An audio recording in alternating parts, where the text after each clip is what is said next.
Welcome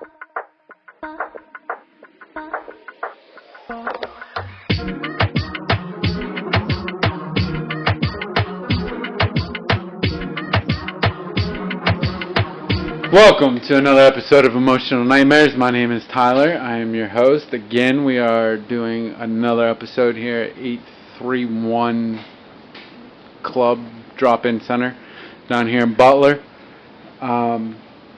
So on this episode, we have, for me, a very special guest. So we have my sister-in-law, more or less.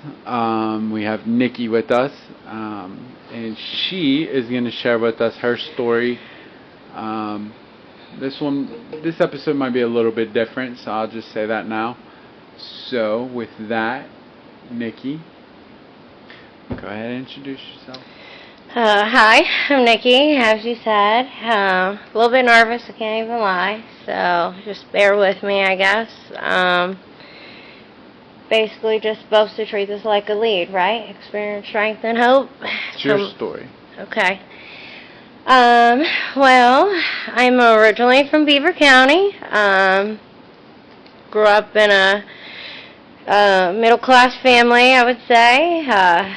I'm a baby of 9, but I only grew up with my 3 older brothers, and I'm sure most people can relate to how that was. A little bit rough, WWE style, and got bullied by my older brothers for sure. That's probably where like most of my isms started, because I wanted payback. I wanted to be spiteful. I wanted revenge. So I would do little things to like get my brothers in trouble and stuff. Like he wouldn't even be in the room, and I'd be like, "Oh, he's hitting me!" So my dad could come in and just beat him up and handle it, and I'd be sitting over there like, haha, that's what you get. You know what I mean? So yeah, I started off like real young with just isms after ism, lying, and I found out that I was a good manipulator real young, especially when it came to my dad. I was like daddy's little girl. I had him wrapped around my finger. So I used that to my advantage a lot. So when I was probably about 10 years old, my dad used to run these poker tournaments in the basement, and he'd have all of his guy friends over, and me and my best friend, we would run everybody their drinks for them. Well, she had like come up with this great idea one day that we were going to keep some of the drinks, you know? She's like, what's that? Like slushy looking one, and we drank so many strawberry daiquiris, and I'm like, puking my guts out. And she's like holding my hair back, and my brother's screaming like, we can't tell mom, because like that's the type of bond that me and my brothers had, like best of friends but also worst of enemies. And we looked out for one another because the household that we were growing up in, it how do I say this, it was a broken household.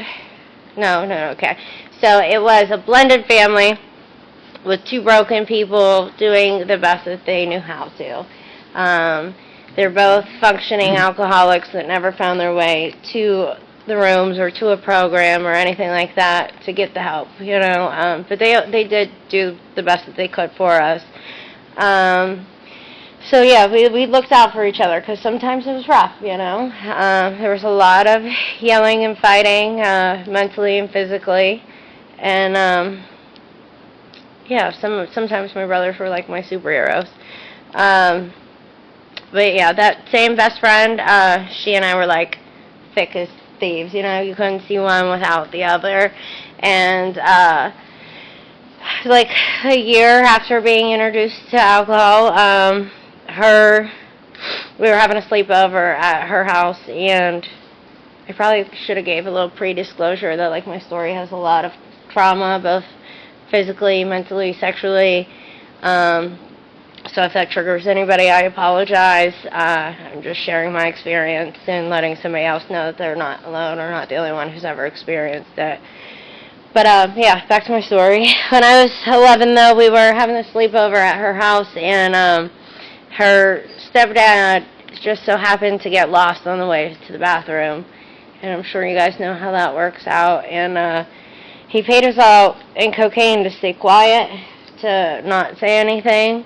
And being introduced to cocaine at 11, you don't like the feeling of it, but you also don't like the feeling that this grown man is giving you. And it stayed that way for a while. I'm going to say for the next 2 years, he continued to do this, and eventually started bringing his brother in with him, and it got more painful, and we just masked ourselves. From 11 to 13, we were just straight cooked out, trying to numb ourselves, to numb the pain, to forget the existence that we were dealing with at home, and that's where it all really started. About 13, I'd say, is where my drinking got really bad and my partying and whatnot. I had got caught with alcohol in school. This girl had grabbed my water bottle and she started chugging it. It wasn't water in the water bottle, straight vodka. She threw up everywhere, ended up at the nurse's office. And, like the family that I grew up in, like I didn't even really get in trouble for it. At least not with my dad. He called me an idiot and that was about it. My mom, though, she thought that she was going to ground me. And I use that loosely because I was a cocky little 13-year-old who couldn't tell me anything. I thought I knew everything about life, and I thought I was so grown. And, although she had grounded me, I still snuck out and was at this party that I had absolutely no business being at with all older men. And, I just thought that I was clean shit. You couldn't tell me anything. That night, I don't remember anything. It was my first blackout episode. I don't remember leaving the party. I don't remember sneaking home. I remember my brother holding my hair again and screaming, "We can't tell Mom again." And that same brother had drove me to the hospital, and they had to call Mom in the middle of the night. So the hospital had to pump my stomach, and they couldn't do that without parental consent. I ended up grounded even longer after that, but that's like really where I would say I finally found my numbness. I chased that blackout feeling, If I wasn't blacking out, there was no point in doing it anymore. I don't know, I just, it became my number one thing. My school got put off to the side, my sports got put off to the side, and if I was still doing sports, I was drunk at most of my cheering competitions. Talk about how dangerous that is. Drunk at track meets, and it was just a real ugly time. When I was about 15, I was at this party. I had no business being at again, all older men, and I met my son's dad, who introduced me to my first love, and I don't mean himself, I mean heroin. Once I got introduced to that, I just completely fell in love. It was the only thing that I cared about. I ended up 15 years old, strung out, dope fiend, living with two 23-year-old men, and I find out that I'm pregnant. I brought a beautiful son into this world that I am so grateful for. He's truly an amazing kid. But I was scared to death, Like I, for the first time in my life, had to worry about somebody other than myself. And this disease, it's so selfish, and it makes us so self-centered that, like, we don't know how to think about anybody else. So yeah, I was petrified. But it only scared me so long. It only scared me enough to stay sober while I was pregnant. Shortly after I had him, I was right back off to the races. And my story also has like a lot of male validation tendencies. So like I put up with a lot of mental abuse from his father. He used to like tell me that I was nothing, that I was never going to amount to anything, that like I was an ugly piece of shit, this, that, and the third. And I used to believe all of these lies. And it scared me enough to not want to go anywhere or to try to find anything or do anything or about it to be anything better. I felt like I was stuck. When I was like 17, I had this wake-up call. We were homeless, essentially. We were living at the crack dealer's house, and I had this infant baby in a car seat, and I'm just like, what am I doing, you know? Like, enough is enough. Like, I called my dad crying, and he had him come rescue me, and went back to my parents' house for a little bit, and I had stayed sober for about 4 months, and I ran right back to what I knew, right back to his dad, and I overdosed for the first time, 17 years old. It was a scary feeling, especially like waking up in the hospital and having like my entire family there, and like realizing that like all these people that I thought didn't love me or didn't care about me actually do. But at the time I was so sick and so self-absorbed that like I didn't care about me. So it didn't matter how much you did. You can't love me enough to make me love myself. Even though like I know that's like one of the cliches, like, we'll love you so you can love yourself. Like, honey, it don't work like that. At least not for me personally. That's just my own experience again. But, so a few months later, still scared to death and strung out, and I overdosed again. This is like a repeat story, right? I did this on and off for the next year. I think I've got a total of 17 overdoses. I've been legally pronounced dead 3 times. I've been in the ICU twice. But I did this for like the next year. I tried to get clean, and I just kept overdosing and overdosing, and I couldn't. And at the same time, I'm like scaring my family to death. You know, my mom never knows when she's going to get that phone call, or, you know, that this time was the last time or whatever. And like, for the longest time, like, I would tell you that, like, I have mommy issues, but, like, being clean long enough to, like, work on some shit, I realized that, like, my only issue with my mom is myself, right? She tried the best that she could, and I fought her tooth and nail, and it took me to 33 years of life to actually admit that. But, yeah, so, I don't know why I keep getting sidetracked, I'm so sorry. There's no format. There's no sidetrack. It's just my attention span's all over the place. It's yeah. Okay. Well, when I was about 18, I met a guy, because, you know, that's what I do best, and he was at this job training thing, and he's like, why don't you come over sometime for dinner? I'm like, okay. Well, I go over, I ride the BCTA over, you know, because junkie like me, I don't have no car at the time, and I get there, and there's all these people outside drinking coffee and smoking cigarettes, and I'm like, what the fuck is this? I walk right past them, and I go upstairs. It's a men's halfway house, and they're having an NA meeting, and he looks me dead in my face, and he's like, are you ready to quit? And I'm like, what? You knew? Like, no way.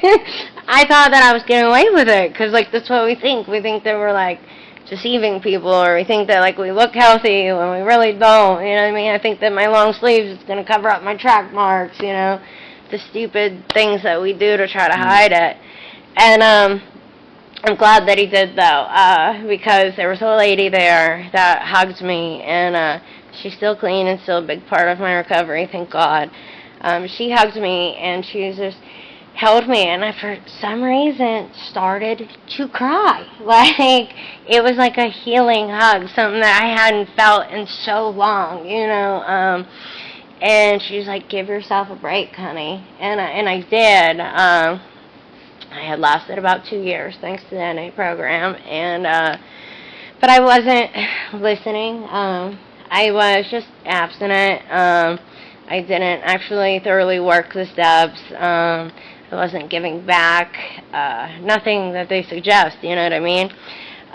So when shit got rough, like, I didn't do what they suggested. I didn't call nobody. I called that baby dad from the beginning part of the story. We went straight to the city and copped, and I was right back off to the races for the next 2 years. But throughout that 2 years, this is where, like, my nightmare started to turn into a fairy tale. So throughout that next 2 years, right, I'm still going to meetings, and at this point I'm court ordered. I don't want to be there, like, at all. So I come up with, like, the most cleverest things. I'm going to get my slip signed, and then I'm going to duck out. Well, the secretary of the Chippewa meeting had caught on to my scheme, right? And he's like, I'll give you this slip back at the end of the meeting. I'm like, all right, and I catch on to what I'm doing. I'm like, cool, I'll wait your hour, but I'm going to wait it in the gym with the children. So I'm in the gym with the children and playing basketball, and there's this little blonde boy, about 2 years old, with big blue eyes, and he can't shoot a basketball to save the life of him. And so I, like, pick him up, and he's holding this ball, and he's ready to throw it, and his dad walks in, and his dad's like, helicopter mom, because he had to be both mom and dad. So, like, he comes in, and he rips me a new one. He tells me all about myself, and he tells me shit that, like, I wasn't ready to hear about myself, right?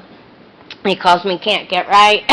He tells me that, like, I'm only here to get slip signed and duck out, that I'm wasting quality getting high time, and that, like, I'm a piece of shit. And everything he said was accurate, right? I just wasn't ready to hear it. So I had left that meeting, and I didn't come back for a whole year. Again, throughout that year, it was real ugly. That's where more overdoses came in and whatnot. And finally, I had went back to rehab, and I'm trying to do the 90 and 90 like a normal person. They get released from rehab, so that might go into that Chippewa meeting. And he's, like, held tight at this meeting, and he still has that little blonde boy with him, and he's like, hey, yo, that's that bitch. And I had, like, the ghetto in me went off. I'm like, how come every time I come here you got something foul to say about me? And he's like, you don't understand. Like, I've been looking for you to make amends. He's like, let me reintroduce myself. Like, I'm Terry. I'm not from here. I'm a single father. Like, maybe we could take the kids to the park sometime. And fast forward, I married that man 3 years later. That man became my best friend. He became my rock. And he helped show me what, like, a better life could be, a life of sobriety, right? I fought him tooth and nail on it, as I'm sure you remember. Yeah, I remember all the calls. I distinctly remember. Both of you. Yeah, him locking me in a bedroom for 7 days, feeding me nothing but vitamins and trying to help me detox, and I tried to spit in his face and take off running down the hallway, and he had other people in NA meet me, like they were getting off the elevator. Oh, Nikki, there was no try. You fought everybody. Yeah, I just wasn't ready, you know what I mean? When we're not ready, there's nothing that's true. Anybody else can do for us. Yeah.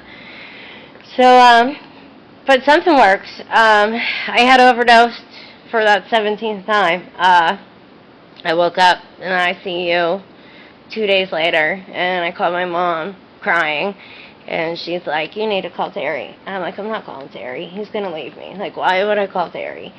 And she's like, Nicole, you don't understand. Like, Terry and your dad have been driving around, going to hospitals and going to jails, and the morgue said that they had a body that fit your description.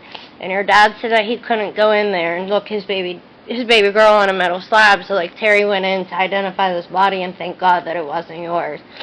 And just thinking that I put my father and my husband through that kind of pain was enough for me. I finally said enough was enough, and I was willing to try anything, right?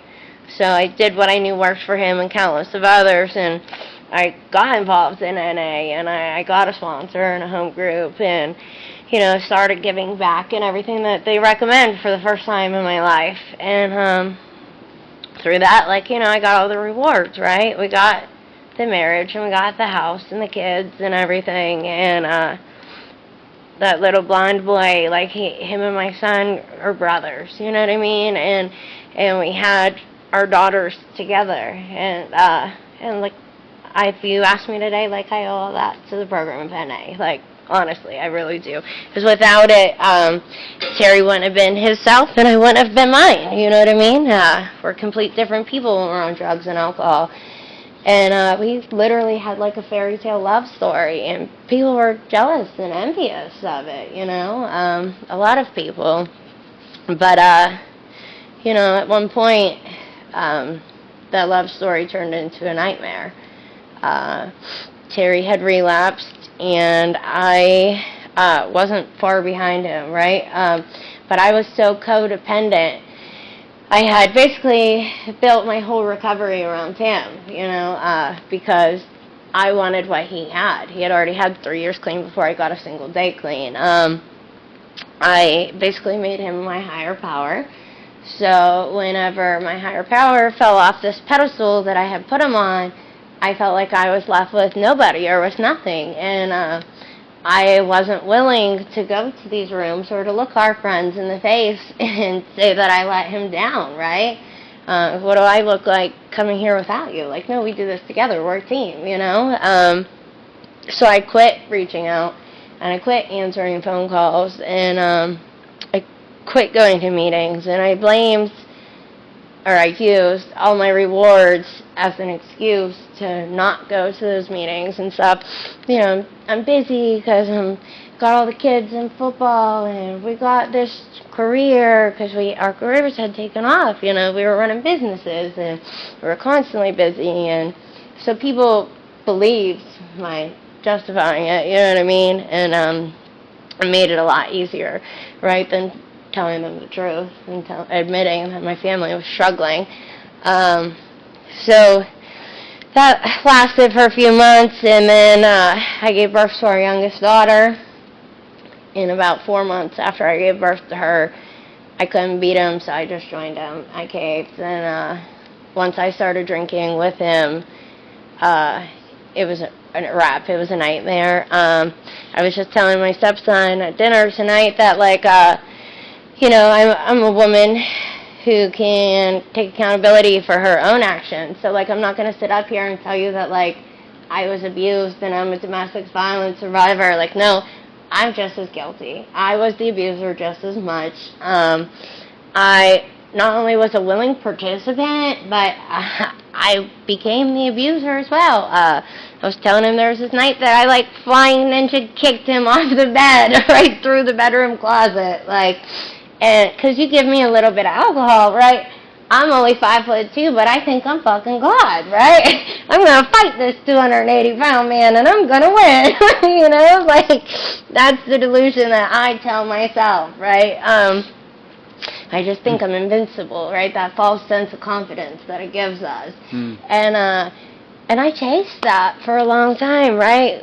Even in the very beginning, that's what I chased. It helps me fit in, right? It was socially acceptable. I made these people at these parties all like me and want to be around me, right? Because for the longest time, that's all that I wanted. And, I had touched base slightly on, my mommy issues, right? But, my mom was very emotionally unavailable growing up. So, my whole life, I've always chased emotionally unavailable people. Oh, just love me. I can make you love me. You know what I mean? And I was the same way with, my friend groups, right? And as long as I had the drugs or I was on drugs, you guys all liked me, right? And that false sense of confidence. It's so weird how everything, stems back full circle when you think about it. When you actually, get a clear mind and you look back at it. What part of my story was I on? Oh, the nightmare. Yeah, so we became physically and mentally abusive to each other. It went from being my best friend, literally the man that could finish my sentences or help me achieve my dreams. The guy once laid a jacket down for me to step over a puddle and, kissed me in the rain because I had told him I'd never been kissed in the rain before. The little things my Prince Charming used to do, he was no longer there. He had this monster inside him. This monster that, he had always warned me about, but I had never seen. And he's like, there's T and there's TJ, and you don't want to meet TJ. That's what he used to tell me. And he was right. But he didn't know that I had the same monster within me. And it got really ugly. And unfortunately, it got ugly in front of our children, which is things that we swore that we would never do. My children could tell you countless stories of, where they've had to literally save my life. And, that's pain and trauma that I wish that I could erase from them. but I can't. So all I can do today is, like, change it and try to keep, like, the good memories of their father still alive in them. You know, like, because my daughter was daddy's girl. So, like, I've got videos of them singing together and pictures for days. And, Yeah, she didn't do anything wrong. Yeah, right. There was nothing wrong she did. Oh, no, she's daddy's angel. That's all he's ever wanted was a little girl, you know, and he finally got that. But, yeah, so, like, that's more so my goal today is try to remember who he was before the drugs and the alcohol, because that's the real him, you know what I mean? Mm-hmm. That's the side of him that, like, not many people got to know. But yeah, back to me. It's my story. So yeah, we became each other's nightmare. May of 2020, we had sat down at the dinner table for our wedding anniversary, May 28th, 2020, and we decided that this wasn't right to keep putting the kids through this, to keep exposing them to this, and like we had agreed to separate. The very next day, something snapped in him. We weren't even drinking. It was our first day of trying to be sober, and I don't know what it was. He doesn't even know he blacked out, and he hit me with this three-piece, like a left, right, left, and that second left had split my forehead open, and I was holding our 10-month-old baby at the time, and she's covered in blood, and I'm covered in blood, and my 12-year-old son's in the other room on the phone with 911, and he's like, I don't know who's hurt, just fucking get here. They're both covered in blood. And the cops came, and it was the first time in my life, or in my marriage, that I had admitted what was going on inside my house. We had this kind of like a golden rule, like what happens at home stays at home. You don't talk about family business outside the family, you know.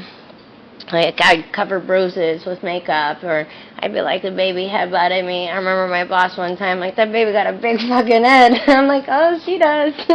You know, like the stupid things I would do to try to hide it because it wasn't nobody's business. And this was the first time that, like, other people were involved. And he went to jail, and that's, like, where my real addiction came back and took over.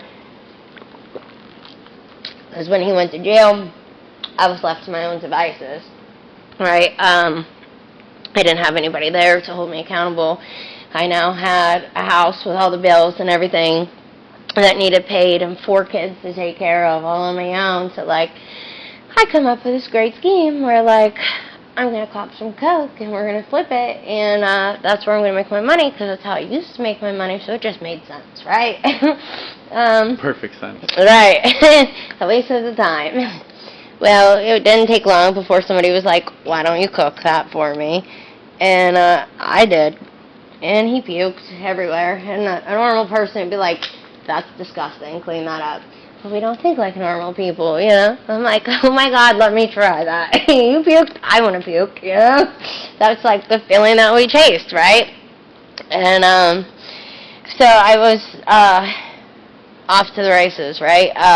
I just substituted that heroin addiction for a cocaine addiction. I just celebrated 10 years of not putting any kind of opiate in my body. I wasn't willing to go back to heroin because it was physically killing me, so I settled for its cousin. And I settled for the cocaine and the alcohol. Because from the day that I relapsed with him till the day that I got sober, I drank every day. It was my goal to be drunk, to not feel this, to numb this, that this wasn't my reality. I needed to escape this. Because it wasn't real life. It wasn't how life was supposed to be. Not for us, you know, not for me at least, you know. And, yeah. So, I don't know, it was a real dark time. For the next 6 months, I'm going to say, I was struggling and he was struggling, and I was begging him to get clean, and he was refusing to, but then he decided to, right? He went down with his mom and with you, and he did what he was supposed to do. And he got clean and he came back, and I was getting my best friend back, right? We were co-parenting. We were having family dinners on Wednesdays, and I dropped the kids off on Friday, and I picked them up on Sunday, and he was finally becoming that man that I had fallen in love with. And this is like where my resentment towards God comes in, because I feel like I got robbed of him twice, you know. He had called me Black Friday, the Friday after Thanksgiving, and he's like, come get these kids, you have to come get these kids, they can't be at my house right now. I'm like, what do you mean they can't be there right now? And he's like, they can't be here right now, come fucking get them. And I'm like, you know, talking shit, because that's what I do best. So I'm like, no, it's your weekend, you got them, I'll see you Sunday, right? And he's like, I'm not fucking playing, come get them or they'll be at the police station. And I could hear the seriousness in his voice. And I'm like, all right, I'm at McDonald's, I'll be there in a minute. McDonald's is on 17th Street, he lives on 12th. So he's like, all right, give me a chocolate shake and a 6-piece nugget. I'm like, all right, bet. I get him his chocolate shake and a 6-piece nugget. I pull up to the house with it, and he's like, oh, see, you still do know how to listen. I'm like, fuck you. And he's like, I love you, bitch. And I was like, I love you too, asshole. And thank God, like my last words to him were still, I love you. You know what I mean? Mine too. But that night, he's like, just standing there in the doorway, and I'm like, bro, you look like a goddamn cancer patient. He's like, I feel like a cancer patient. I'm like, bro, go to the doctors. He's like, I'll go if you promise to take me. I was like, I promise to take you if you promise to fucking go. Well, so the next day I call him. I'm like, are you ready to go? He doesn't answer the phone. The following day I call him to be like, you know, are you feeling better or something? Because you still ain't gone yet. And he doesn't answer the phone again. That Monday I'm in the shower, and I just get this empty feeling. This, I can't explain it. It was cold, and it was just empty. So I get out of the shower, and I go in my son's room, and I'm like, yeah, have you talked to your dad? And he's like, no, not since he picked us up. Why? And I was like, you don't think that's fucking weird? And he was like, yeah, actually, I do. So, he's calling him, I'm calling him, whatever, and he's not answering. So I go over to the house, and I pop the lock, and I go upstairs, and he's dead on the couch. He still had 4 nuggets and a half a chocolate shake in his hand. He died right after I picked them kids up. He didn't even have time to finish his food. I feel like he knew that he was going to pass away, and that's why he didn't want them kids there. He was very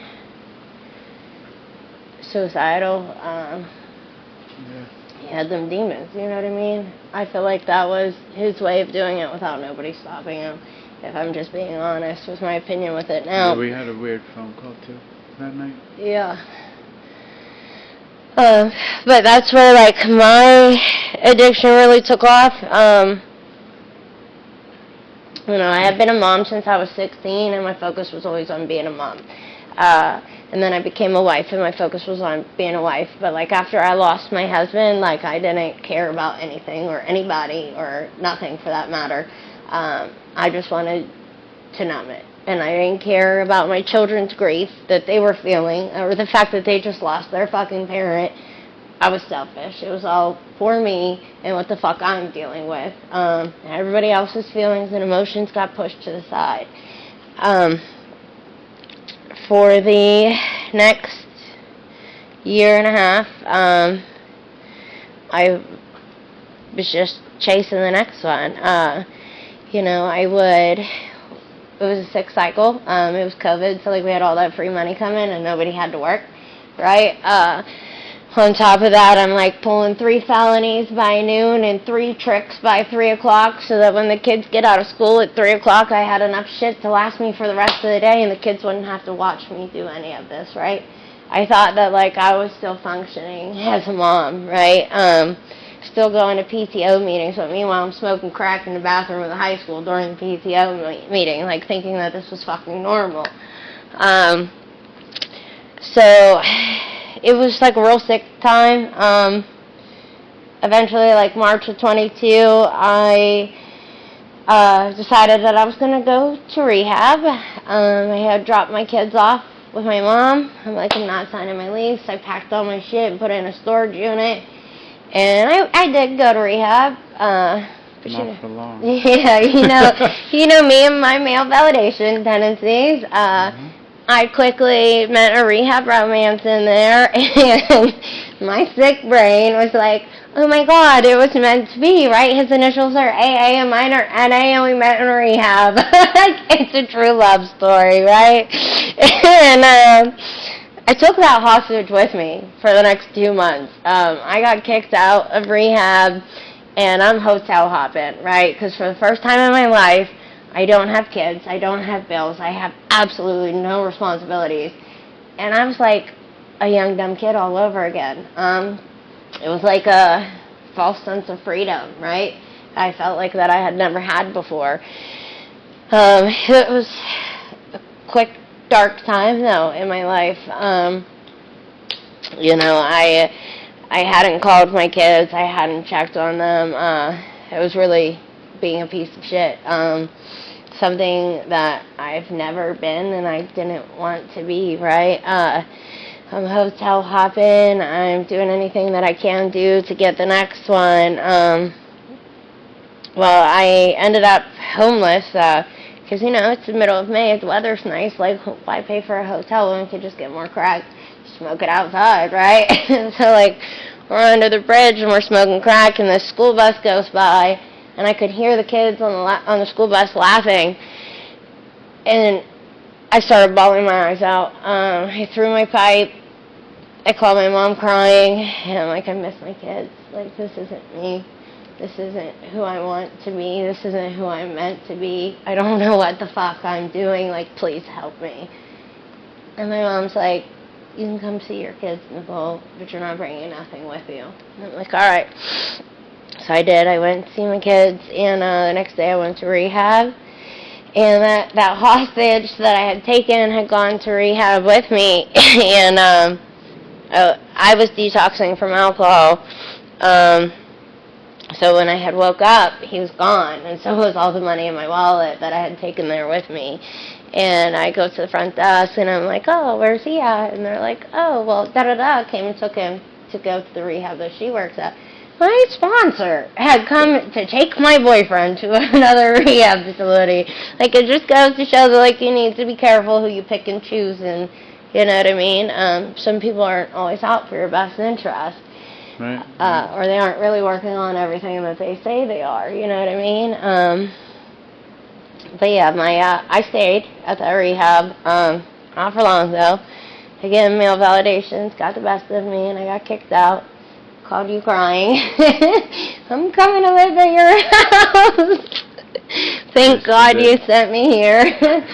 Yeah, I was a mess. Sometimes, I'll, see videos or, stories, Snapchat memories, Facebook memories, even today alone. And I'm like, Jesus, who was that girl? When I first got here, I'm like, wow. Thank God for spiritual growth and personal growth, right? It's crazy. I look at my children now, and I can't believe that I didn't want to be there for those 2 months. I'm not that kind of mother. I'm not that kind of person. I don't have that in me. There's not a moment that I want to miss now. You know what I mean? I think loving them has taught me how to love myself, right? Because for a very long time, I didn't know how to love myself. I didn't have any self-acceptance, any self-worth, any self-appreciation, I couldn't even look myself in a mirror, because when I looked myself in the mirror, all I seen was, every nasty thing somebody else had ever said about me, or everything that I had put myself through. I mean, that's what I seen looking me back. I've seen trick, I've seen whore, I've seen homewrecker, I've seen crackhead, I've seen stripper, I've seen ugly, nothing, piece of shit. That's what I saw looking back at me, right? Because that's how I visioned myself. So it wasn't until I started, peeling back these layers and letting go of certain things that, I realized that's not what's in me. That's not who I am, right? I had to let go of the ugliness and the nastiness, and a lot of that was, call them character defects. I call them defense mechanisms, right? I held on to this, like, ratchet street girl mentality because, like, I didn't want you getting to know me, right? I didn't want you to know that, like, I'm really a comic book nerd or that I'm really a big-ass softie, you know what I mean? Like, I can't let you know that because I can't get vulnerable with you. So like I was saying, when I, like, started peeling back all these layers, I started to realize, like, who I really was, and I started to love this girl, and I wanted to, like, nurture it like a small child, right? And then, like, I look at my own children, and I see myself in them, and, like, it comes so naturally to love them, right? Like, I don't want to talk negative to them. I don't want to degrade them or make them feel fucking less than. So, like, if it's so naturally and so easily to do it to two smaller versions of myself, like, why can't I do that to myself or for myself? So I, like, used that as a way for me to learn, right? And it honestly, it really did help. You know, I was just talking to my stepson before this that, like we're all a little bit broken, right? It's like what we do with that pain. You know, like, we can either choose to hold on to it and let it crumble our foundations, or, like, we can let go of it, right? Because if we hold on to it, it's just going to keep building and building, and, like, we call it, like, a broken home inside us, but, like, that's not the truth. Like, it doesn't work like that. Like, we're people, we're not meant to be broken, at least not forever, so, like, we have to let go of that in order to grow, you know? And I needed to know that. I needed to let go of all that, the trauma, the pain, the everything mentally, physically, sexually. Like, I've done the EMDR therapy. I've done DBT therapy because I'm also dual diagnosed, right? I got borderline personality disorder. I got intermediate explosive disorder. I go from I love you to I'll beat your fucking face off this ground quick, fast, and in a hurry, you know? And I had to get therapy to learn how to work with these things, right? And how to handle them, because, like, I'm not meant to be, like, that damaged of a person. At least I don't think so. You know, I don't want to be, right? I can only help others by being my true, genuine self, right? To let another woman know that, like, she's not alone in what she's going through and that she can grow and go through it. You know, like, today, I can sit up here and I can talk to you honestly and tell you what my story is with 2.5 years clean and sober, right? I can tell you that life is much more beautiful on this side. Like, I'm no longer smoking crack under a bridge. Like, I'm buying a fucking house, man. I'm buying a home. I got my kids back. They live inside that home, you know? It's finally all coming together. And it's weird that, like, this time I did it alone, right? There is no male validation. Like, I need no man to help me get that car. I didn't need no man to help me get that house. I didn't need no man to help me get my kids back. What I needed was me.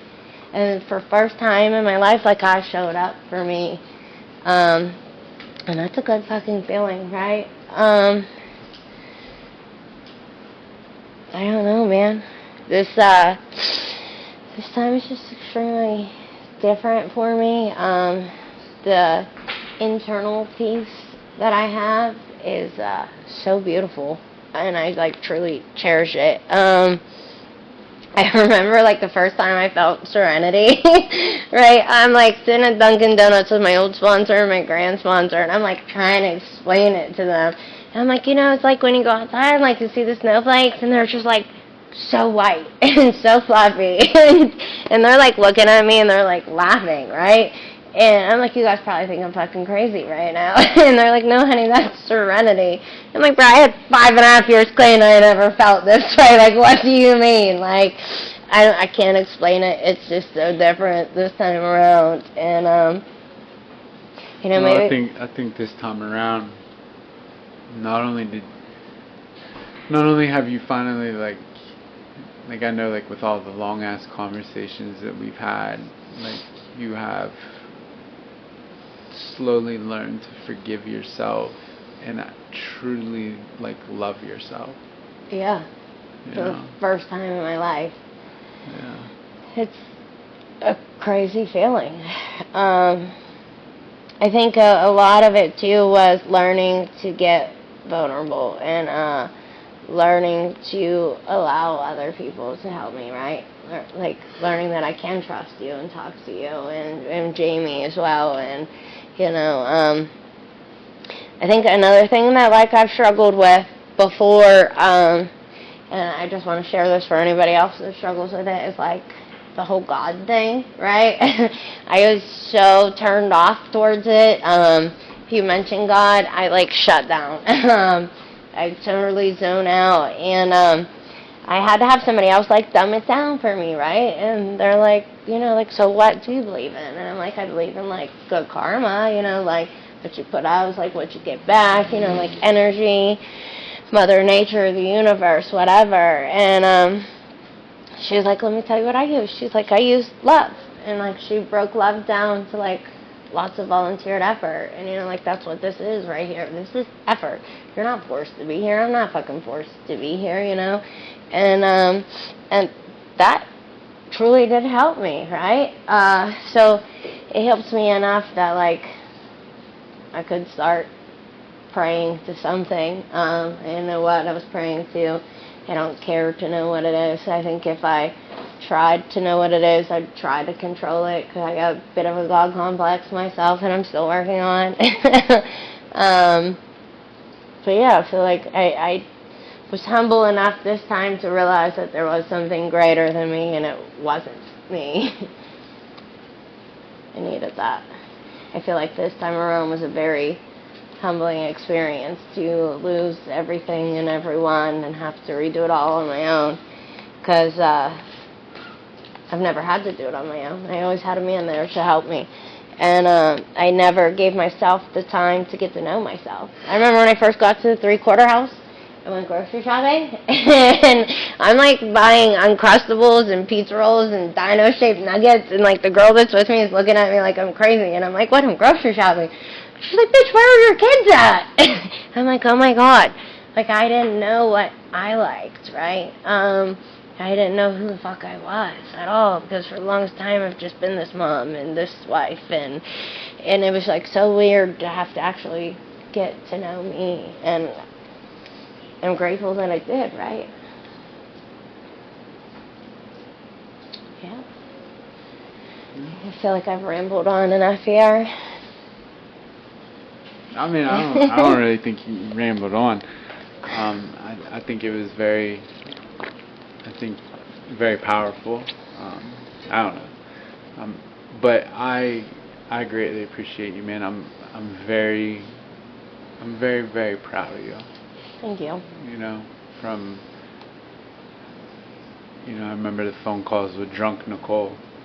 Yeah. The phone calls from cracked out Nicole to like the phone calls now are different. I remember the one video chat, and I had like a crack pipe in one hand and a slushie in the other, and you're like, first you have to put the pipe down.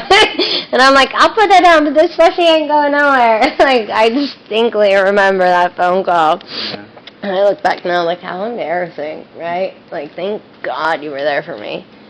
Yeah, I mean, it was emotional, I think, for both of us at that time, with everything going on, with Terry's death and everything, and the kids, and trying to figure that out. But, I mean, you've come a long way. Even from now, like when you first got here, Butler, like you were flipping out, like calling, like, Tyler, you ain't gonna believe these motherfucking people. I'm like, shut up, Nicole. Just listen to them. That was ungrateful. Yeah, because like you wanted to control it after like 2 weeks. I should be running Jamie's house. He don't even know what he's fucking doing. But nah, man, like you've come so far, and I know like I'm very proud of you, and I know like I even tell my clients, like I'll be like, all right, when you get to the meeting down in Butler, there's going to be this girl, her name's Nicole, she's going to be the loudest one in the room. I want you to go to her and say, I need help getting sober, point me in the right direction. Okay. Right? Because like I know that you will. And several guys have come down here. It's me and the other girl were talking before this, and she's like, oh, he saved my brother's life. And I'm like, I can't tell you the amount of people that come up to me in a meeting, and they're like, your brother helped save my life. And, like, it's a good thing to hear, you know? Yeah. I still feel weird hearing those statements. But, yeah, man, I'm extremely proud of you, man. Thank you. That means a lot. Enough. So, I appreciate you for coming on very much. I know that you've been trying to fight coming on here. Oh, yeah. Since last season, you were fighting coming on here. It's still just a lot of self-doubt. Like, even right now, I'm questioning myself, like, did I carry a message or did I carry a mess? You know what I mean?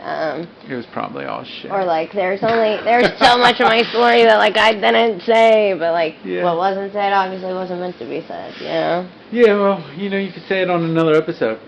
Okay. You know what I mean? Yeah. You can always come back and do it again for, you know, I think we're going to wrap up season 2. We've done a lot today, so I think maybe season 3 you can come back on too. I mean, you can always come on. I'd like that. Yeah. So. But again, man, I appreciate you. Thanks for coming on. So as always, you know, you could have been anywhere in the world today. You chose to sit here and be with us. So I greatly appreciate you for listening. I hope that you got something from Nicole's story. If you did not, you know, there's other stories in the catalog. If you don't get anything from them, please reach out to somebody. I would rather you call somebody that will help you instead of calling the dope man. You know, again, if you can just make it through today sober, tomorrow looks a little bit better, but we just got to get through today, no matter how that looks. So I appreciate you. Thanks for watching. Thank you for watching.